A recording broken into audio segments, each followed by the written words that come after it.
Hi guys 2003 Ronnie கோல்மனோட ஃபிசிக்கை பார்த்துருக்கீங்களா? ஒரு alien level ஃபிசிக்னு சொல்லலாம். பாடி பில்டிங் இண்டஸ்ட்ரி மட்டும் இல்லை, இந்த உலகமே பார்த்து வியந்த ஒரு ஃபிசிக் தான் 2003ல் ரோனி கோல்மன் எடுத்துகிட்டு வந்த ஃபிசிக். அவருடைய க்ளூட், அதுக்கப்புறம் ஆம்ஸ்டிங் எல்லாமே பிரிஞ்சு தனித்தனியாக டீட்டெயில்டாக பக்காவாக நம்மளால் பார்க்க முடியும். இன்னும் நிறைய பேர் என்ன சொல்லுவாங்கன்னா, இந்த 2003 ஃபிசிக்கை வச்சு மார்வல் படத்தில் வர ஹல்கை கூட நம்ம பீட் பண்ண முடியும். அந்தளவுக்கு ரோனி கோல்மன் ரொம்பவே ஹியூஜாகவும் ரொம்பவே திக்காகவும் ரொம்பவே மஸ்குலராகவும் ரொம்பவே சிமிட்ரியாகவும் ப்ராப்பராக இருப்பார். இந்த ஃபிசிக்கை அவர் அச்சீவ் பண்ணுறதுக்கு அவர் வாழ்க்கையில் நிறைய விஷயத்தை இழந்திருக்காரு. ஈவன் மரணத்தையே கூட போய் பார்த்துட்டு வந்திருக்காரு. ஸோ அதுதான் நம்ம ரோனி கோல்மன். இந்த ஏலியன் லெவல் ஃபிசிக்கை அச்சீவ் பண்ணுறதுக்கு அவர் எந்த மாதிரி கஷ்டங்களை கடந்து வந்திருக்காருன்னு இந்த வீடியோவில் தெளிவாகவே பார்க்க போகிறோம். ஸோ கமான் காய்ஸ், வீடியோக்குள்ளே போகலாம்.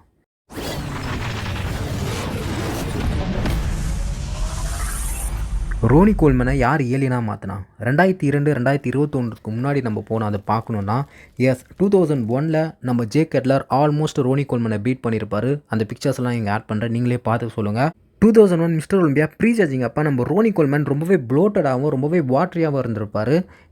இதுக்கு காரணம் என்னென்னா, ரோனி கோல்மன் அவர் பாடியை எக்ஸ்ட்ரீமாக புஷ் பண்ணியிருப்பார். பெட்டரான கண்டிஷனிங், பெட்டரான ட்ரையான தின்னான ஸ்கின்னை அச்சீவ் பண்ணுறதுக்கு. ஸோ இதோட அவுட்புட் தான் அவர் ரொம்பவே ஸ்ட்ரிங்காக இருப்பார். அதாவது ப்ரீ ஜட்ஜிங் அதுக்கு முன்னாடி நான் சொல்கிறேன், முன்னாடி நாள் நைட்டு. ஸோ அந்த வீக் சொல்கிறேன். எப்போவுமே பீக் வீக்குன்னு சொல்லுவாங்க. பாடி பில்டர்ஸ்க்கு இதுதான் ரொம்பவே முக்கியமான விஷயம். அவங்க பாடியை ரொம்பவே ட்ரை ஆகி தென் அவங்க கார்ப் அப் பண்ணுவாங்க. இதை பீக் வீக்குன்னு சொல்லுவாங்க. இதில் நிறைய ஸ்ட்ராட்டஜி இருக்குது. ஸோ ரோனி கோல்மன் இந்த ஸ்ட்ராட்டஜியை கொஞ்சம் மிஸ்கால்குலேஷன் பண்ணிட்டாருன்னு சொல்லலாம். இந்த காரணத்தால் பாடி ரொம்பவே டீஹைட்ரேட் ஆயிடுச்சு. அதாவது ப்ரீ ஜட்ஜிங்க்கு முன்னாடி நாள். ஸோ ரோனி கோல்மன் அவருடைய கோச்சரான சாட் நிக்கல்ஸ்க்கு கால் பண்ணி, நான் சாப்பிட்ற மாதிரி இருக்கேன், நான் ஆல்மோஸ்ட் மயக்கம் போட்டேன், என்னால் நடக்கக்கூட முடியல, நான் என்ன பண்ணுறதுன்னு எனக்கு தெரியல, நான் இந்த மிஸ்டர் ஒலிம்பியா டைட்டிலுக்காக சாக போகிறது இல்லை, நான் ஹாஸ்பிட்டலுக்கு போகிறேன், இந்த மிஸ்டர் ஒலிம்பியா டைட்டிலாம் ஒரு விஷயமே இல்லை, ஒரு மேட்ரே இல்லை, எனக்கு என் உயிர் தான் முக்கியம்னு சொல்லியிருக்காரு. அதுக்கு சாட் நிக்கல்ஸ் இவர் தான் ரோனி கோல்மனோட கோச். அவர் என்ன சொல்லியிருக்குன்னா, ரோனி தயவு செய்து ஹாஸ்பிட்டலுக்கு போகாத, கேலன் ஆஃப் வாட்டர் குடி. அதாவது 4 லிட்டர் வாட்டர் ப்ரீ ஜட்ஜிங்க்கு முன்னாடி. ஸோ 4 லிட்டர் வாட்டர் ரோனி கோல்மனை குடிக்க சொல்லியிருக்காங்க. ஸோ ரோனி கோல்மன் குடிச்ச அப்புறம் பெட்டராக ஃபீல் பண்ணியிருக்காரு. தென் அவர் காம்படிஷன் அட்டன் பண்ணியிருப்பார். அந்த காரணத்தால் தான் ஒரு ப்ரீ ஜட்ஜிங் அப்போ ரொம்பவே ப்ளோடடாக இருப்பார், ரொம்பவே வாட்ரியாகவும் இருப்பார், சரியாக போசிங் கூட பண்ண முடியாது. இந்த காரணத்தால் ஜே கட்லர், ஸோ அந்த வருஷம் ஜே கட்லர் ரொம்பவே ஷார்ப்பான கண்டிஷனிங் வந்திருப்பார். 2001 2009 ஜே கட்லரோட பீக் வீக்குன்னு சொல்லலாம். ஸோ ரொம்பவே ஷார்ப்பாக வந்திருப்பார். ஜே கட்லரோட ஃப்ரண்ட் வியூவை பார்த்தீங்கன்னா அட்டகாசமாக இருக்கும். டீட்டெயில்டாக ஷார்ப்பாக கண்டிஷனிங்காக ரொம்பவே ட்ரையாக வந்திருப்பார். பார்க்க ரொம்பவே அழகாகவும் இருப்பார். ஸோ ஜே கட்லர் ரோனி கோல்மனை எல்லா ஷாட்லேயும் பீட் பண்ணியிருப்பார். அதாவது ஃப்ரண்ட் ஷாட்டில் சொல்கிறேன், ப்ரீ ஜட்ஜிங் அப்போ பீட் பண்ணியிருப்பார். ப்ரீ ஜட்ஜிங் அப்போ ரோனி கோல்மனோட ஃபுல்னஸ், அவருடைய ஹார்ட்னஸ் எல்லாமே மறைஞ்சு போயிருக்கும். ஏன்னா ஒரு 4 லிட்டர் வாட்டர் குடிச்சிருப்பார்ல. ஸோ அந்த காரணத்துக்காக நிறைய பேர் என்ன நினச்சாங்கன்னா, ஜே கட்லர் ரோனி கோல்மனை பீட் பண்ணிகிட்டு இருக்காங்க அப்படின்னு. பட் ஃபைனல்ஸ் வரப்போ கதையே வேறு. ஃபைனல்ஸ் அப்போ ரோனி கோல்மன் என்ன பண்ணுறாருனா, அவர் பாடியில் இருக்க எக்ஸஸான வாட்டரை ட்ரை அவுட் பண்ணுறாரு. ஸோ இந்த காரணத்தால் அதுக்கு பண்ணின டீட்டெயில்ஸும் ரொம்பவே ஹார்ட்னஸாகவும் அவருடைய மசில் தெளிவாகவே தெரியுது. ஸோ ஃபைனல்ஸில் ரோனி கோல்மன் பெட்டரான ஃபிசிக்கை எடுத்துகிட்டு வராரு. ஜே கட்லர் ரோனி என்னதான் ஃப்ரண்ட் ஷாட்டில் பீட் பண்ணியிருந்தாலும் பேக், அதாவது ரோனி கோல்மனை பேக்கை காட்டுறப்ப கேம் ஓவர் தான். எஸ், ரோனி கோல்மனோட back one of the best back இந்த பாடி பில்டிங் ஹிஸ்ட்ரின்னு சொல்லலாம். ரொம்பவே டீட்டெயில்டாகவும் ரொம்பவே பக்காவாகவும் இருக்கும். ரோனி கோல்மன் என்னதான் ஃப்ரண்ட் ஷாட்டில் ஜே கட்லர் கிட்ட தோற்று இருந்தாலும் அவருடைய பேக், அவருடைய முதுகு, அவருடைய க்ளூட், ஹாம்ஸ்ட்ரிங் எப்பவுமே பக்காவாக வச்சுருப்பார். அவருடைய பேக் ஷாட்டை வச்சு ரோனி கோல்மன் ஜே கட்லரை பீட் பண்ணியிருக்காரு. ஃபைனல்ஸில் ரொம்பவே ஹார்ட்னஸாகவும் வந்திருப்பார். ஏன்னா அவருடைய எக்ஸஸான வாட்டரை வெளியே ஏற்றிட்டு ரொம்பவே ட்ரை, ரொம்பவே ஹார்ட்னஸாக வந்திருப்பார். பட் கொஞ்சம் சின்னதாக வந்திருப்பார். இதுக்கு காரணம் ஒரு எக்ஸ்ட்ரீமான டயட், அதுக்கப்புறம் பெட்டரான கண்டிஷன் எடுத்துகிட்டு வரதுக்காக ஓவர் டயட் பண்ணியிருப்பார். ஸோ அதனால தான் ரொம்பவே ஸ்ட்ரிங்காக இருப்பார். 2001ல் ரோனி கோல்மன் ஜே கட்லரை பீட் பண்ணுறாரு. அவருடைய டைட்டிலையும் அவருடைய மிஸ்டர் ஒலிம்பியா டைட்டிலையும் அவர் ஹோல்ட் பண்ணி வச்சுக்கிறாரு. இதில் இன்னொரு ஃபன் ஃபேக்ட் என்னென்னா, ரோனி கோல்மனால் நம்பவே முடியல ஜே கட்லர் நம்ம பீட் பண்ணிட்டான் அப்படின்னு. So next day Ronnie Coleman அவருடைய ஃப்ரெண்டுக்கு கால் பண்ணி கேட்குறாரு. ஸோ அவங்க ஃப்ரெண்டு என்ன சொல்கிறாங்கன்னா, ஆமாம் ரோனி, ஜே கட்லர் உன்னை பீட் பண்ணிட்டான். ஆல்மோஸ்ட் எல்லா ஃப்ரெண்ட் போஸ்ட்லேயே ஜே கட்லர் உன்னை ஈஸியாக பீட் பண்ணிட்டான். ஸோ ரோனி கோல்மனை நம்பவே முடியல. பட் நெக்ஸ்ட் டே மேகசினில் அந்த பிக்சர்ஸ் எல்லாம் ரோனி கோல்மனை பார்க்குறாரு. எஸ், ரோனி கோல்மனை ஒரு விதமாக அக்ரி பண்ணிக்கிறாரு, ஜே கட்லர் நம்ம ஃப்ரெண்ட் ஷாட்டில் பீட் பண்ணிட்டான் அப்படின்னு. செகண்ட் பண்ணியிருப்பார் 2001 மிஸ்டர் ஒலிம்பியாவில். ஸோ இந்த சமயம் தான் ஜே கட்லருக்கு தெரிஞ்சிருக்கு, நம்ம செகண்ட் வந்திருக்கோம் மிஸ்டர் ஒலிம்பியாவில், கண்டிப்பாக நம்ம ரோனி கோல்மனை ஒன் டே பீட் பண்ணுவோம். ஸோ 2001 மிஸ்டர் ஒலிம்பியா முடியுது. Ronnie Coleman Mr Olympia title win பண்ணுறாரு. ஸோ 2002ல் என்ன நடந்துச்சுன்னு பார்ப்போம். லாஸ்ட் இயர் ரோனி கோல்மன் ரொம்பவே ப்ளோட்டடாக வந்திருப்பார். ஸோ அந்த காரணத்துக்காக ஜட்ஜஸ் என்ன சொல்லியிருப்பாங்கன்னா, நீ இன்னும் பெட்டரான கண்டிஷனில் ரொம்பவே ஷார்ப்பாக வரணும் அப்படின்னு சொல்லியிருப்பாங்க. ஸோ இந்த காரணத்தால் ரோனி கோல்மனை இன்னும் ஷார்ப்பான கண்டிஷன் எடுத்துகிட்டு வரணுன்றதுக்காக ரொம்பவே சின்னதாக வந்திருப்பார், ரொம்பவே குட்டியாக வந்திருப்பார். அந்த பிக்சர்ஸை நான் இங்கே ஆட் பண்ணுறேன். பட் இந்த சமயத்தில் ஜேக்கெட்லர் இருந்து 2002 மிஸ்டர் ஒலிம்பியா வந்து அவர் கம்ப்ளீட் பண்ணல. ஸோ எதனாலனா அவர் பேன் பண்ணியிருப்பாங்க. அவர் தடை செய்யப்பட்ட ஸ்டிராய்டை யூஸ் பண்ணியிருக்காங்க அப்படின்ட்டு ஜேக்கெட்லரை பேன் பண்ணியிருப்பாங்க. பட் இந்த சமயம் நம்மக்கிட்ட கெவின் லெப்ரோனி இருக்காங்க.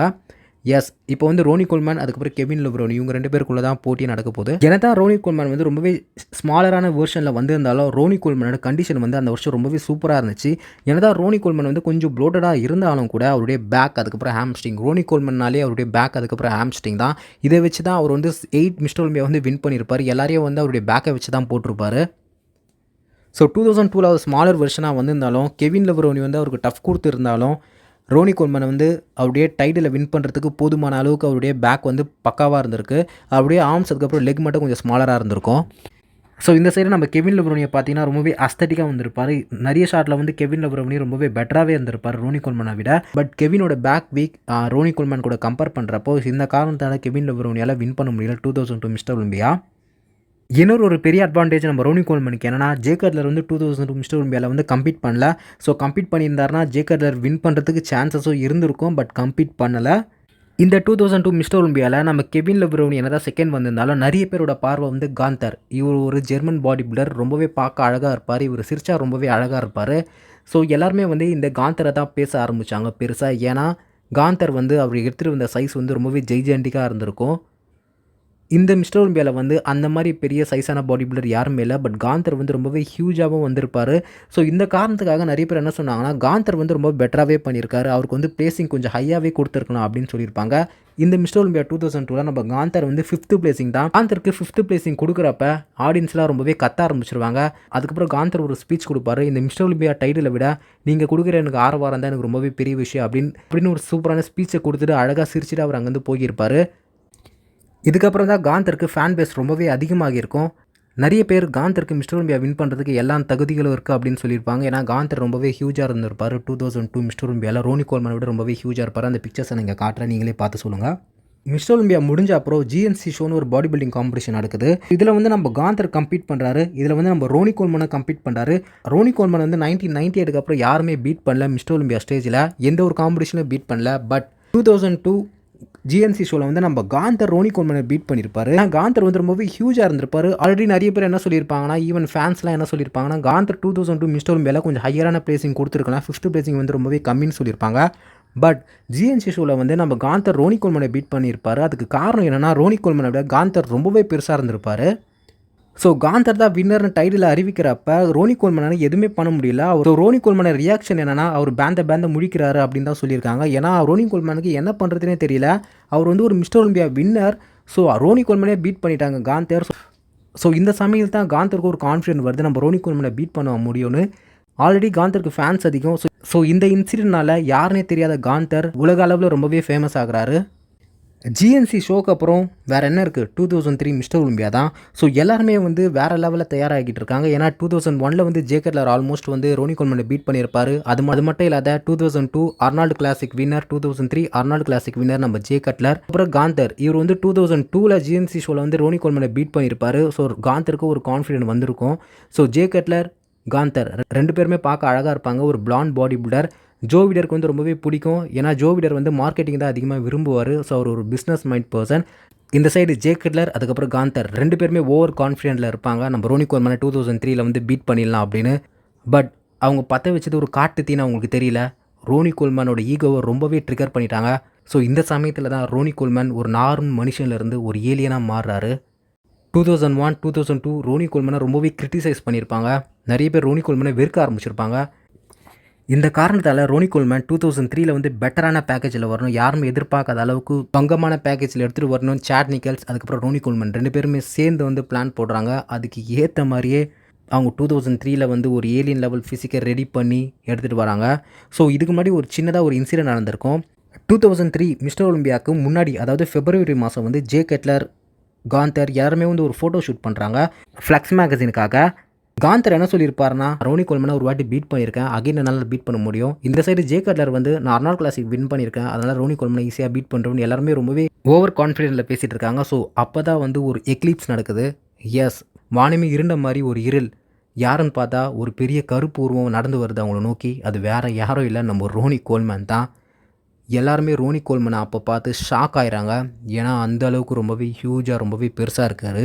அவருடைய வெயிட் என்னன்னு சொல்கிறாங்கன்னா 320 பவுண்டு. இங்கேருந்து நிறைய பேர் என்ன விட்னஸ் பண்ணுறாங்கன்னா ரோனி கோல்மனை பார்த்து ஒரு மான்ஸ்டர் மாதிரி இருக்காங்க, ஒரு அப்சல்யூட் மான்ஸ்டர் மாதிரி இருக்கார். அவர் வந்து ஃபேட்டாலாம் இல்லை. அந்த பிக்கை நான் ஆட் பண்ணுறேன், அந்த ஃபோட்டோ ஷூட் நடந்த பிக்கை. ரோனி கோல்மனை ஃபிசிக்கை பாருங்கள், எவ்வளோ ஹியூஜாக இருக்கார். ஸோ அந்த சமயம் எப்போவுமே அழகாக சிரிச்சிட்டு இருந்த காந்தரோட சிரிப்பு வந்து அப்படியே சிலையாடிச்சு. ஏன்னா அவரால் சிரிக்க முடியல. ரோனி கோல்மனை பார்த்து பயந்துட்டார்.